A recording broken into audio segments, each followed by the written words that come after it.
Good morning.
Hi, Amy. It's Crystal. Can you hear me?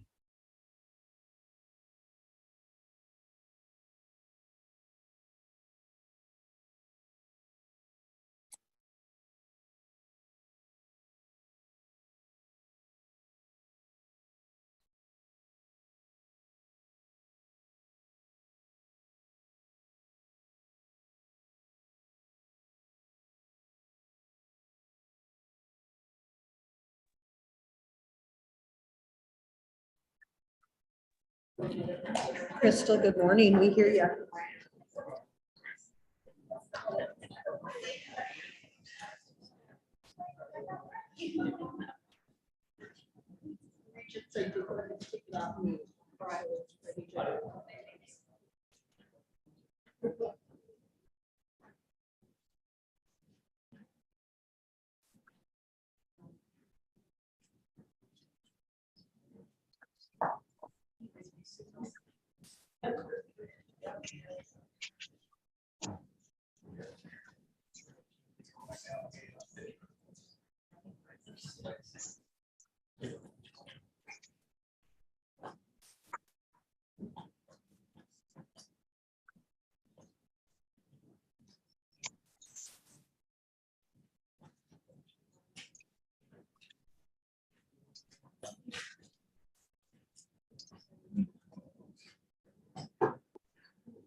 All right, it is 11 o'clock, so we will go ahead and call our meeting to order.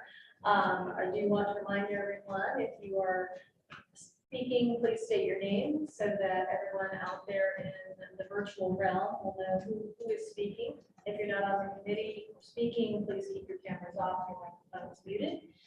Members can ask the chair to be recognized to speak, and Amy will, as always, be monitoring the chat and raise your hand features online for us. Amy, would you please call roll the committee members and all those who will be presenting? Regent Gilliger, Yes. Regent Lane, Present. Regent Benson, Yes. Regent Mendoza. And they also have presenters. We do have on the Zoom phone call, we have Crystal Puderbaugh, Here. and then we have Daniel Archer, Here. and that is roll call. Thank you. And I do want to say it is a pleasure to be here this morning on the K-State campus and also here at the wonderful alumni center. So we thank you for your hospitality. Look forward to the time that we get to spend here. First thing on the agenda this morning is to approve the minutes from our November 1st meeting. I trust that everyone has had a chance to look at those. I would move for approval. Second. It has been moved and seconded to approve the minutes. All those in favor say aye. Aye. Those opposed, same sign. Motion carries. All right, next item on the agenda, this would be an item that was moved forward on to the consent agenda for the full board. Would be acting on a request for a new certificate of approval with degree granting for Aspen University, and Crystal Puderbaugh will tell us a bit about that. Sure. Good morning. I'm Crystal Puderbaugh, Director for Academic Affairs, working in the private post-secondary units. And correct, today I'm going to provide a little bit of information regarding Aspen University. The university is requesting a certificate of approval with degree granting authority to offer its online programs to Kansas students. Aspen's headquarters is in Phoenix, Arizona, and they offer certificate and degree programs in the areas of education, business, IT, and healthcare. They do have campus locations in Arizona, Tennessee, Georgia, Florida, and Texas. But as I said, they will be offering these programs to Kansas students via distance education. Aspen University is accredited by the Distance Education Accrediting Commission, which is an organization recognized by the U.S. Department of Education. And staff has reviewed their initial application and submitted information and is requesting approval to place this item on the board's consent agenda. Happy to answer any questions. All right, thank you. Fellow Regents, are there any questions? As you said, once you reviewed that information, they have met all of our qualifications and criteria for acceptance, correct? Correct. Yeah, those minimum requirements appear to have been met. Okay, so I would entertain a motion to move this on to the full board. I would so move. Second. It has been moved and seconded by Regent Benson and Regent Lane. Just forward, all those in favor say aye. Aye. Aye. Motion carries unanimously. Thank you. Thank you. All right, next item on our agenda is the TAP Quality Assurance Report. We were going to postpone that one. Oh, I'm sorry. That's okay.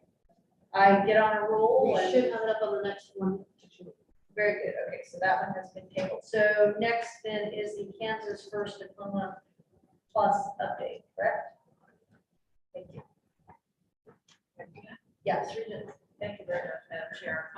Really pleased to share that the task force met last Friday and last Thursday here in Manhattan to continue to work to strategically create a plan that moves forward this concept that all students graduate with post-secondary credential. So the committee has shaped the vision for that our vision is a credential, certificate, or degree for every graduate. We're focusing this on Kansas. And that the mission is to create pathways for learn, earn, and living in Kansas. So that was shaped a little bit in our conversation. You might recall the last time the board talked about this, that our focus was solely on providing those pathways for students who are qualified for free and reduced lunch or considered to be low economic, resources. And the board challenged us to make it broader. So the committee has taken that seriously and wants to put forward this idea that Kansas students should all graduate with a post-secondary credential. The initial goal is to begin to support concurrent and dual enrollment for students who are under-resourced, and that we will focus on supporting 9 to 24 college credit hours for them to take during their junior, senior year. There has been agreement with the post-secondary institutions that want to participate, particularly led by the community colleges, on a rate of $113 per credit hour. So that is really important to create equity across the state. An action to realize that is that the committee is recommending that the State Board of Education and Kansas Board of Regents enter into an agreement that sets that across the state as the rate and the opportunity for students. We are continuing to focus on who's eligible for the Kansas First Diploma Plus program. We think about those students who lack economic resources, and we're refining our estimate. We believe that there'll be about 40% of the almost 27,000 Kansas juniors and seniors who may qualify for the program. And we're anticipating about 40% of those students will be academically prepared. But that is an area that we need to continue to work on to make sure that we have a more precise estimate. The overall fiscal request is for $11 million to support tuition and fees. We'll be asking that the school districts cover any costs for books and are strongly encouraging the use of the open education resources. Right now, we have identified courses that are eligible, with the first 2 courses primarily being those system-wide transfer courses that are in the student's area of interest or field of study. The idea there is that we need to get visions built that, here's my pathway to the kinds of aspirations I have for a career and quality jobs. So that was a shift to change it to 2 of those opportunities for those intro-level courses. And then, of course, focusing on college algebra or statistics, Comp 1, Comp 2, public speaking, sociology, psych, and American history as other opportunities for the dual concurrent. And finally, I'll just say that one of the key pieces to this are college navigators. So in our appropriations request, we've asked for college navigators to be assigned to each of the participating institutions. Those individuals will actually work in the high schools and serve as the navigator to help families and students than capital. We anticipate that estimate to be about 1.9 million annually. So we're continuing to move forward. There'll be another meeting of that task force in a couple of weeks to find. Hopefully move Kansas first concept forward and continuing to work on getting consensus and excitement around this idea that all students graduate from the post-secondary curriculum. Be happy to answer any questions. Any questions? Thank you for all the work, Regent Lane and the others who are participating in these conversations. Very exciting. Our next update is the Educator Workforce Task Force. Words to tell us about. Madam Chair, I just want to thank the deans of our College of Education for taking on this challenge that we've asked them to do starting in September. We asked them to have a report ready for the board that would really make impact on how we're preparing educators and trying to address ensuring that we have quality educators in every classroom in Kansas. So the deans have formed 4 committees that are approaching the work. The kinds of things that they are focused on is system-wide approach to paid applied learning, which may include registered apprenticeships, but may also include other opportunities to be able to pay folks as they earn and learn in the field of education. We have a committee focused on trying to increase the number of Kansas teachers with master's degrees or who are qualified to teach one of the current programs. You know, that's vital to our aspiration of graduating every student with post-secondary credential. So they're working on that. That committee is also addressing shortages in the special ed, math, science, and counseling fields. Back recommendations on how to address those areas.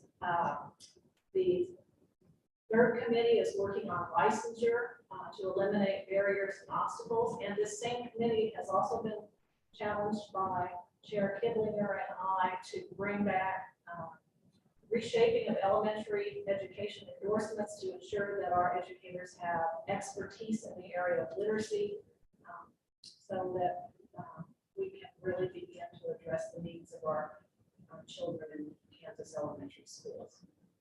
And then finally, a committee is focused on the system-wide transfer of associate's degree in elementary education, and particularly interested in seeing how we can get these programs as close to folks in all regions of the state as possible. The committee is meeting again on Monday, and they're driving to have a report for the board at the December meeting. Thank you, Regent Lane.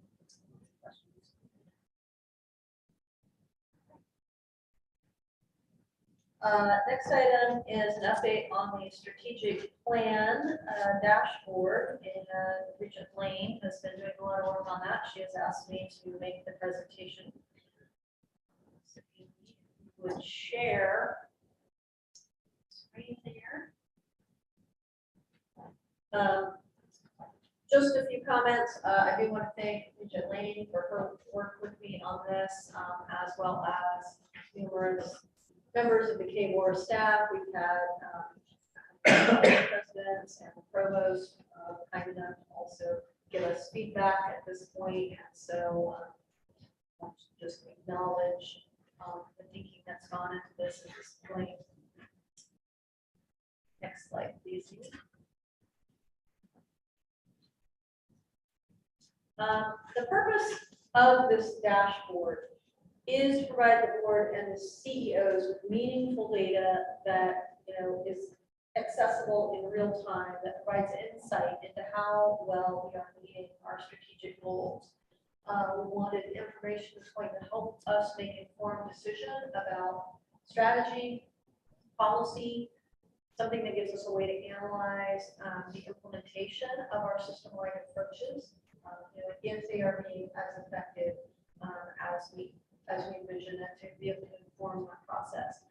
The dashboard will not only assist with monitoring our strategic plan, our goals, but it will help us determine the impact of investment investments that we're making, how we're allocating resources, and really foreshadow the future performance funding goals that are coming as we go into transition with that system. And also will assist with our annual evaluation of the CEOs of the university. So we really envision this being a robust place that you will go to find data, something that is used in our committee meetings frequently, as well as meetings of the full board to drive conversation and our actions. So this will not be something that just sits on the virtual shelf, lack of a better way to put it, but this will actually be a living, breathing tool that's updated frequently and that we make reference to, that just becomes part of the routine way that we do business. And so I think that this will be really instrumental in helping us continue to move the system forward. Next slide. Just as far as kind of how we've progressed, following our retreat this summer, we did form a dashboard subcommittee, and that was made up of Regent Lane, myself, President Muma, President Ship. They started meeting with us talking about metrics that would support implementation of Pillar 1 of the strategic plan, and as you know, that's supporting Kansas families, helping Kansas families. From there, we've developed a set of foundational indicators that are aligned with affordability, access, and success. We've obtained feedback from the provost, as I mentioned earlier, on those concepts and how those will be incorporated in this proposal you see today. And then our capability team, that's led by Cindy Ferrier, is developing detailed definition of each of those metrics. So that's where we're at now. Making sure we're all on the same page and what those mean. And we also have some initial proposals for supporting indicators accompanying system-wide approaches to drive progress. So taking a look next at the foundational indicators. And the foundational indicators are those that are the lagging indicators. They're more long-term, those kinds of things that we would look at really on an annual basis when that information is going to be available. And that's really the long-term outcome that we're looking at, whereas the supporting indicators would be those things that will indicate in real time, how are we doing on those things that we believe will forecast ultimately the kinds of improvements or lack thereof that we would see on the foundational indicators. So, but we started our work with foundation. So these are the 18 foundational metrics that we've identified to track our progress, and you can see in affordability, access, and success the way that those are grouped. So about a third of these are holdovers from the initial set of indicators that were in the building a future plan. Many of the new indicators tied to recommendations that you will remember seeing in the National Institute for Student Success Playbook. So we really tried to base these on things that are research-based, proven to bring student success. And with that success, comes that affordability. So I think that that's a clear path forward. We have others here that have been recommended by the CEOs and the provosts as metrics that would be valuable for us to monitor. And the supporting metrics are going to allow us, again, to have that sense of how are we doing? These are things that should predict how these foundational indicators will be. So next slide. So the supporting indicators, and we'll click through these, but you'll see how they support those foundational metrics. So here's just a preview looking at the foundational indicator. Are we on pace to graduate with 30 credit hours earned annually? What's the average student loan amount at graduation? What's the student loan default rate? And so supporting indicators that we think would inform that we're making progress long-term would be, are we taking 30 credit hours annually? what are our retention rates of students, the percentage of students passing in co-requisite by course. So looking at those important classes, moving away from that more traditional model of remedial coursework being required. Next slide.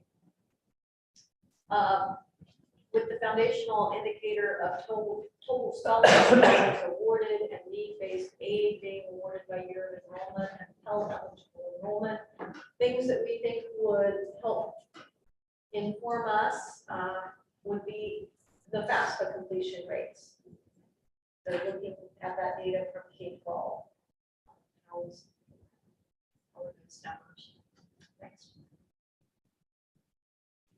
In the area of access, the foundational indicators are attrition rate by region, equity group, enrollment, equity gaps, college going rate, dual and concurrent enrollment,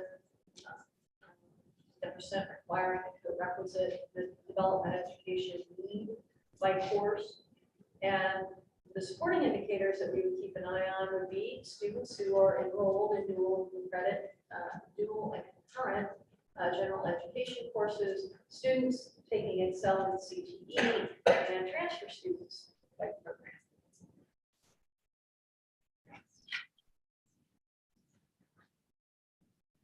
Then under the area of students' success, looking at those persistent rates and things that would be early indicators that would fall under the supporting metrics, we would look at DFW rates, DFWs by courses, also by equity groups, students with professional advisors, faculty advisors, and career advisors, students who have no advising contacts, success in, can we make that pop up, go away? Thank you.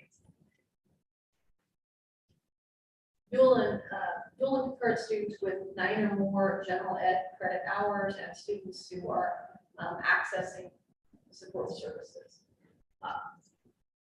So those would be the things that we're looking at. Amy, thank you very much. Next slide, please. And then also under student success, degrees and certificate earners, credentials earned, diplomas conferred. So the supporting indicators there would be students with professional advisors, faculty advisors, again, pretty much the same. Graduates with jobs and sustaining wages, we would be looking at supporting metrics, students who are in applied learning, students completing the CTE pathway. Next.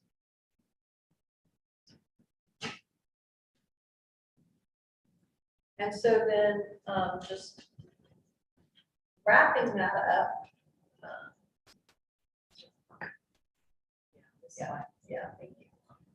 So what you can see here, those system-wide approaches are then also added out at the end.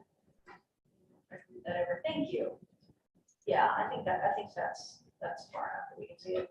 So here we've listed those system-wide approaches that I won't read to you, but you can look at that and see these are the things that we expect all of our institutions to be working on. These are the things that the evidence supports. If we do these things, we will have success down the road.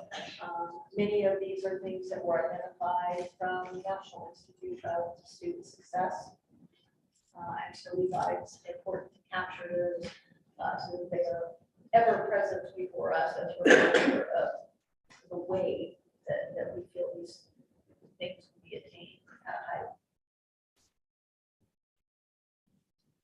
All right, next. For our next steps with this, we are expecting to have definitions for the foundation within the next few weeks. We're going to be working with the provost, with the instructional data team, just making sure that all those definitions are workable and clear, and we'll have that time frame then for the implementation. Our data team has been developing the dashboard with metrics that we already gathered, so that's pretty easy if it's something that we've already been collecting. We plan to launch the foundation portion of the dashboard in February. we want this to be a fluid tool. We want it to have relevance to the committee, to board discussions, to decision-making. And we anticipate that the committees as well as the board, again, are going to utilize this as a regular basis. Again, this won't just sit on the virtual shelf. We're going to engage with this regularly. As we move forward to get those definitions finalized, we want to determine what new data collections are going to be required for this, start to gather that information, and then over time, those new elements, can be added. And of course, if we see that if there is a metric that we have omitted, something new comes up that we feel would be important to track, it's fluid, we can add something. So far, we've only worked on pillar one, but once we have fully implemented pillar one with the foundational and the supporting metrics, then we will move on to pillar three. So we'll learn along the way, but we do plan to have a similar dashboard for our other pillars. And so that, I think, is the final slide. Yes. Update. Any questions or comments? Madam Chair, I don't have any questions. I'll just commend you and recently your team, everybody who's been part of this process. Obviously, a lot of work has gone into it. It's going to be extremely helpful. So thank you. All right, thank you.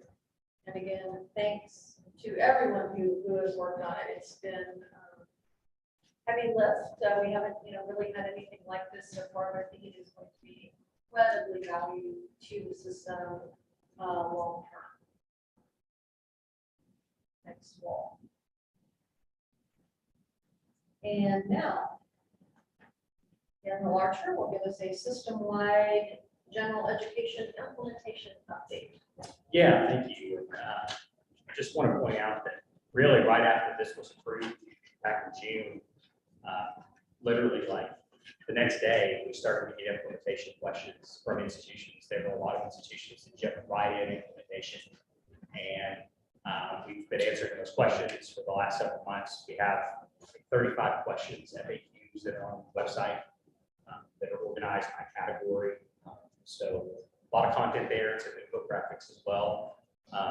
In terms of kind of next steps here, one thing that we've been working on internally, and I'm planning to send out either tonight or tomorrow, is a kind of timeline of specific milestones, just to make sure that we kind of outline the next 18 months or so. We're all on the same page and we're good to go to implement fall of 24, knowing that a lot of you all are going to start enrolling those students probably around February of 24. So. Any questions? Very good, Daniel. Thank you for your work on that. I mean, speaking of heavy lifts, this will continue to be one for our staff as well as Yes. Here's a question that popped up. I don't know if we want to revisit that real quick. Can the data be sorted by institution or public be able to see the dashboard? Yes, the public will be able to see the dashboard. And yeah, want to jump in? We've had conversations about how that might work as far as. So the data that the public view will be the system-wide data. There will be access by board members, CEOs, provosts, and their teams to drill down to specific institutions. But we think it's most important for the public to see the aggregate. But we need to have actionable data at each of our institutions. So that will be, we anticipate, that's what we're projecting with the excellence interim. Dr. Bridget Lane, is my understanding correct that drill down may not be part of the initial rollout, but that will be a little lag time on getting that drill down piece that's password protected?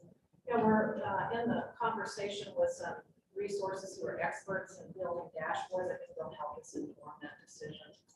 So the dashboard certainly won't look like the static thing that you've seen. It will be fluid and responsive. But I would anticipate the drill downs will come fall the system. A great question, thank you that. Other questions or comments that we can talk about? Just a quick question on the general ed package. I don't know, Dr. Archer, if you are aware of this, but we are beginning to work with the provost on the outcomes for each of the courses. Is that correct? And so that we'll have consistent outcomes across those general ed transfer courses. No, that's actually not correct. That was noted.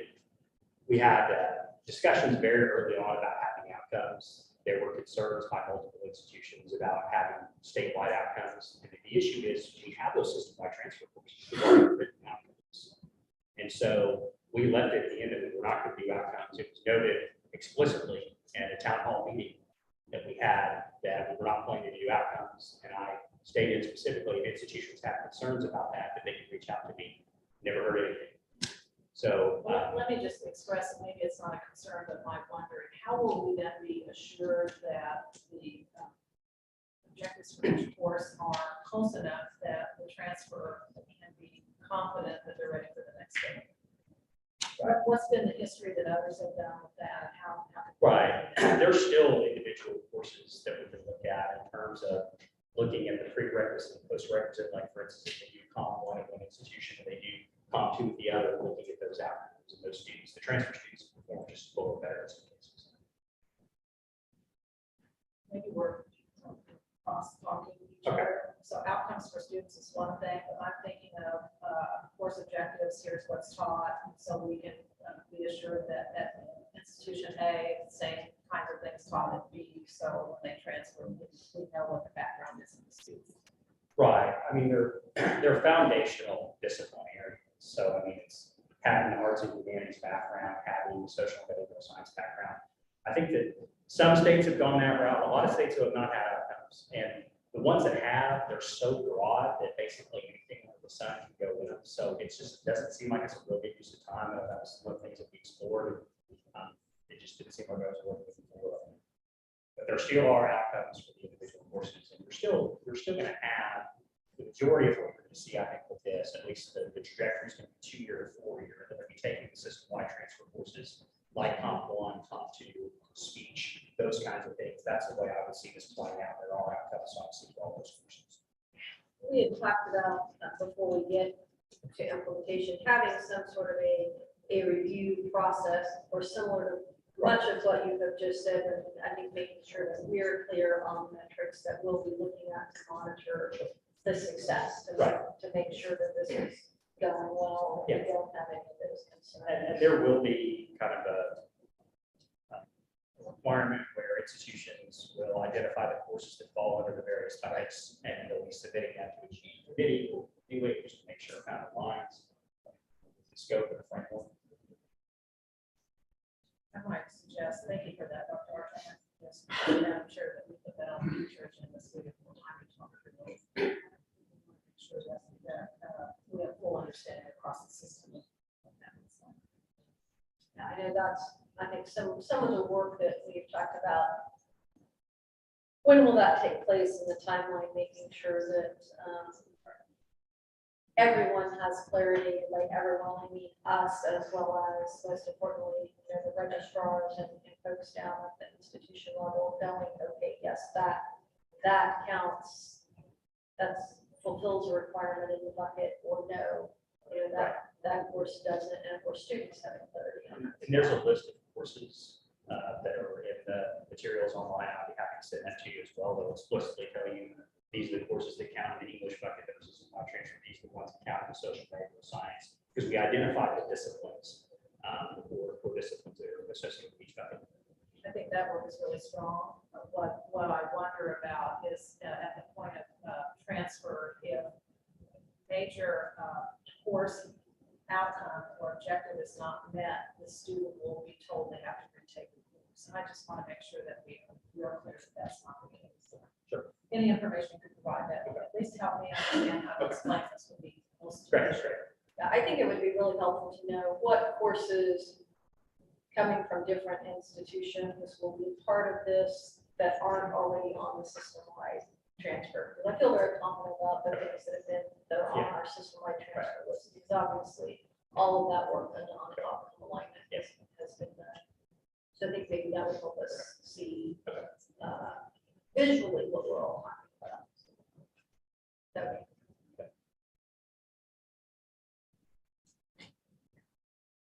Any other questions or comments? Looking then at those things that will be on our agenda for our next scheduled meeting, which will be virtually held on November the 29th. Those agenda items would be requests to change an indicator for the AY 2020 performance agreement. We have a couple from Butler County Community College in Washburn. Continue to look at the AY 2021 performance reports. We will have a request to approve a couple of the new system-wide transfer courses that I have set in on those. One of those with the KCOG conference recently. Those will be art in the elementary classroom and music in the elementary classroom.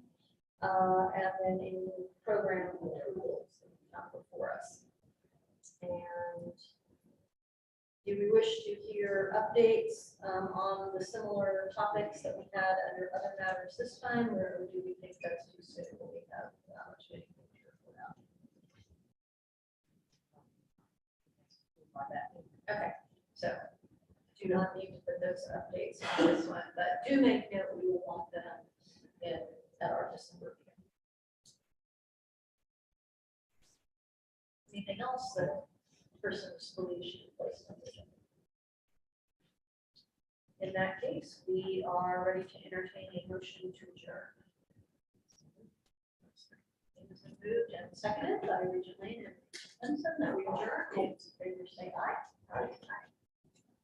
Here it is again. Thank you, everyone.